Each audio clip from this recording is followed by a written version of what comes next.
وزیر اعلیٰ پنجاب مریم نواز کا سنکیانگ میں چین کی معروف ٹائرن وزڈم ڈیری کمپنی کے ہیڈ کوارٹر کا دورہ، مختلف شعبوں کا معائنہ کیا، ماہرین کی ملک پروڈکٹس کی تیاری کے مراحل پر بریفنگ۔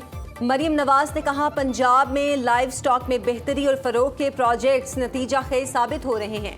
دیہی خواتین کی مالی خود مختاری اور مویشیوں کی افزائش نسل کے اسپیشل پروجیکٹ کامیابی سے جاری ہیں۔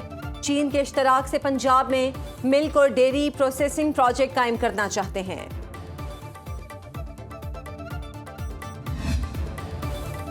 وزیر اعظم شہباز شریف سے پاکستان میں سعودی عرب کے سفیر نواف بن سعید المالکی کی الوداعی ملاقات۔ وزیر اعظم نے سعودی سفیر کی دونوں ممالک کے درمیان گہرے برادرانہ اور تصویراتی تعلقات کے مزید استحکام کے لیے خدمات کو سراہا۔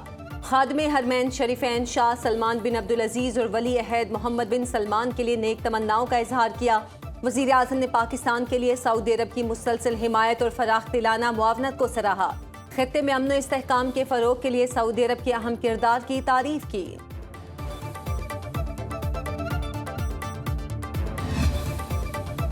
ایران کے خلاف اقتصادی دباؤ اور فوجی کارروائیاں دونوں مؤثر ہیں۔ اقتصادی پابندیوں کے ذریعے ایران پر دباؤ برقرار رکھا جائے گا۔ امریکی صدر ٹرمپ کا الجزیرہ سے فون پر گفتگو، کہا امریکہ ایران کے ساتھ مذاکرات میں جلدی نہیں کرے گا، مذاکرات کے لیے کوئی مقررہ وقت طے نہیں، ایران کے خلاف جنگ ختم کرنے کے لیے کوئی ٹائم فریم نہیں، امریکہ ایران کے ساتھ معاہدے کے لیے مذاکرات پر تیار، تاہم جلد بازی نہیں کرے گا۔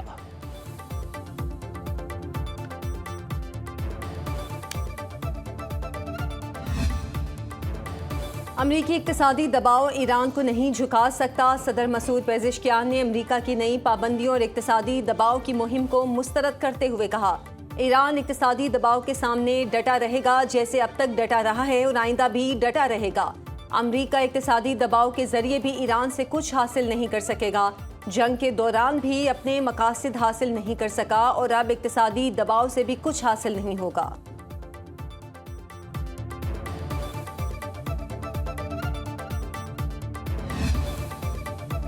ایران نے یک طرفہ اور ثانوی امریکی پابندیوں کو مسترد کر دیا۔ امریکی پابندیاں ریاستی اور معاشی دہشت گردی ہیں۔ ایرانی وزیر خارجہ عباس عراقچی نے کہا کہ ایران کا نئی امریکی پابندیوں کے خلاف اقوام متحدہ سے کارروائی کا مطالبہ۔ عباس عراقچی کا اقوام متحدہ کے سیکرٹری جنرل اور سلامتی کونسل کو خط۔ عباس عراقچی نے خط میں لکھا کہ امریکہ جنگ کے ذریعے مقاصد حاصل کرنے میں ناکام رہا، ایران کے دیگر ممالک سے جائز اقتصادی تعلقات محدود کرنے کی کوشش ہے۔ امریکی پابندیوں سے خوراک، ادویات اور طبی آلات تک رسائی متاثر ہوتی ہے۔ امریکی پابندیاں بنیادی انسانی حقوق کی خلاف ورزی ہیں۔ رکن ممالک امریکی پابندیوں پر عمل درآمد نہ کریں۔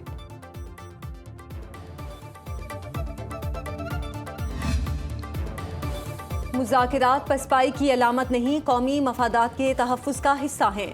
ارنا کے مطابق ایرانی پارلیمنٹ کے اسپیکر محمد باقر کالیباف نے کہا ملکی طاقت کے ذرائع کے تحفظ کی ذمہ داری اٹھانا ضروری ہے تاکہ جنگ کی کامیابیوں کو مستحکم کیا جا سکے۔ کوئی بھی دانش مندانہ اقدام با اختیار مذاکرات یا دشمن سے قوم کے حقوق حاصل کرنے کی کوشش کو غلط طور پر سمجھوتا اور بے عملی قرار نہیں دینا چاہیے۔ امریکہ کے ساتھ مذاکرات کی ذمہ داری سے فرار اختیار کرنا اور مذاکراتی ٹیم کی ہر کامیابی کو غداری قرار دینا درست نہیں۔ ایران کا امریکی اور اسرائیلی حملوں میں متاثر جوہری تنصیبات کی انسپیکشن کرانے سے انکار۔ سربراہ ایرانی جوہری توانائی تنظیم محمد اسلامی کے مطابق امریکہ اور اسرائیل اپنے مقاصد کے لیے IAEA کو استعمال کرنا چاہتے ہیں۔ دشمن ممالک صرف یہ دیکھنا چاہتے ہیں کہ ان کی فوجی کارروائیوں سے تنصیبات کو کتنا نقصان پہنچا۔ بین الاقوامی ایٹمی توانائی ایجنسی کو ان تنصیبات کے معائنے کا کوئی حق نہیں جب تک ان مقامات کے معائنے کے لیے مخصوص طریقہ کار طے نہیں ہوتا۔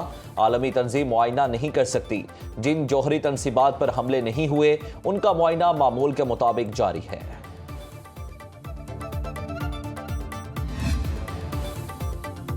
ایران اور امریکہ کے درمیان مصالحت کی کوششیں، عالمی منڈی میں خام تیل کی قیمتوں میں کمی، برینٹ کروڈ آئل کی فی بیرل قیمت $87.21 ہو گئی، WTI کروڈ کا ایک بیرل $81.69 کا ہو گیا۔ امریکی چپ ساز کمپنی انویڈیا کی سیلز اور منافع میں 70% اضافے کی پیش گوئی۔ مصنوعی ذہانت اور ٹیکنالوجی کمپنیوں کے حصے میں سرمایہ کاری بڑھ گئی۔ امریکی اور ایشیائی سٹاک مارکیٹس میں تیزی کا رجحان، عالمی منڈی میں سونے کی قیمت میں اضافہ، سونے کی فی اونس قیمت $4,630 ہو گئی، پاکستان سٹاک مارکیٹ میں کاروبار کا مثبت رجحان، 100 انڈیکس میں 1249 پوائنٹس کا اضافہ، انڈیکس 1,78,620 پوائنٹس پر پہنچ گیا۔ پاکستان نے واشنگٹن اور تہران کے درمیان مخلصانہ کردار ادا کیا۔ مشرق وسطی بحران کے حل کے لیے برادر ممالک سے رابطے میں ہیں۔ ترجمان دفتر خارجہ طاہر اندرابی نے ہفتہ وار بریفنگ میں کہا کہ فیلڈ مارشل سید عاصم منیر کے ایرانی حکام سے خطے میں کشیدگی کے خاتمے پر تفصیلی گفتگو ہوئی۔ نائب وزیر اعظم اسحاق ڈار کی ترک اور کویتی وزرائے خارجہ سے ٹیلی فونک گفتگو ہوئی۔ نائب وزیر اعظم نے برطانیہ کا سرکاری دورہ بھی کیا۔ ایرانی قیادت نے قیام امن کے لیے پاکستان کے کردار کو سراہا۔ ترجمان دفتر خارجہ کے مطابق پاکستان نے 1 سال کے لیے شنگھائی تعاون تنظیم کی چیئرمین شپ سنبھالی ہے۔ 2027 میں پاکستان SCO کانفرنس کی میزبانی کرے گا۔